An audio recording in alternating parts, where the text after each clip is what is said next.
Odaxis vous présente dans cette vidéo le module recrutement d'OpenERP et comment celui-ci peut faciliter le processus de recrutement dans votre société et améliorer le suivi de vos candidats.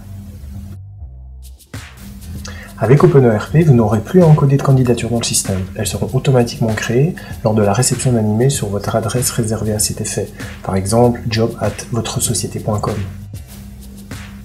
Les nouvelles candidatures seront déjà complétées avec les informations présentes dans l'email envoyé par le candidat. On y retrouvera entre autres l'objet de la candidature, le contenu de l'email et bien sûr l'adresse du candidat.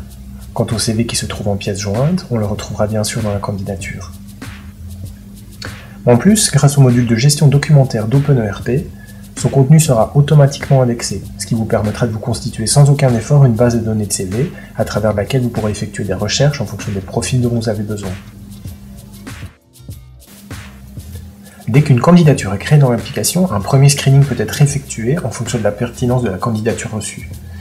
Si elle ne convient pas, l'employé des ressources humaines pourra directement notifier le candidat et utiliser pour cela des templates d'email.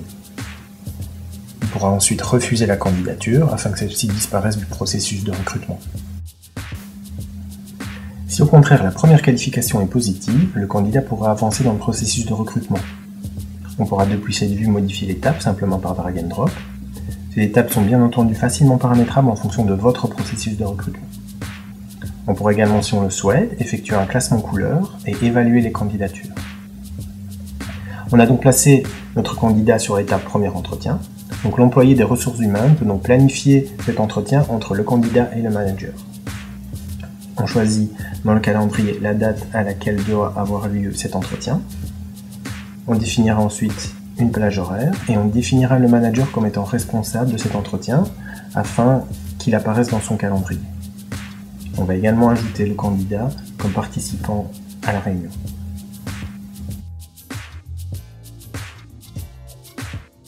Lorsque l'entretien aura lieu, le manager pourra remplir plusieurs informations concernant le candidat, comme le salaire proposé ou sa disponibilité. On voit que la candidature est également associée à un poste. Alors poste sur lequel on voit qu'on a déjà 2 employés et on en attend encore 2.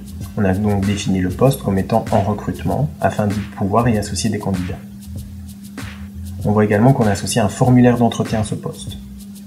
De cette façon, lors de l'interview, on pourra utiliser ce formulaire que l'on complétera en fonction des réponses de notre candidat. Alors comme on peut le voir, on pourra créer différents types de questions, ouvertes ou à choix multiples par exemple. Grâce à la nouvelle version 7 d'OpenERP, on centralise maintenant toute l'information sur le document, et on évite donc les échanges d'emails. Ainsi, je vais utiliser la boîte de dialogue présente sur le formulaire du candidat pour notifier les personnes responsables et qui suivent cet objet de préparer un contrat pour notre candidat. En ce qui concerne les contrats justement, ce sont également des informations qui seront gérées dans OpenERP. On pourra y stocker des informations comme le salaire proposé, ainsi que la date de début de contrat, ou par exemple de période d'essai. Si le contrat est ensuite accepté par le candidat, on pourra le déplacer vers la dernière étape du processus de recrutement. Et on va pouvoir l'engager. Le système crée alors un employé dans l'application, reprenant toutes les informations déjà spécifiées sur le candidat. OpenERP vous évite ainsi un double encodage des données. Eh bien, merci beaucoup pour votre attention, et pour toute autre information, n'hésitez pas à consulter notre site web odaxis.com. À bientôt!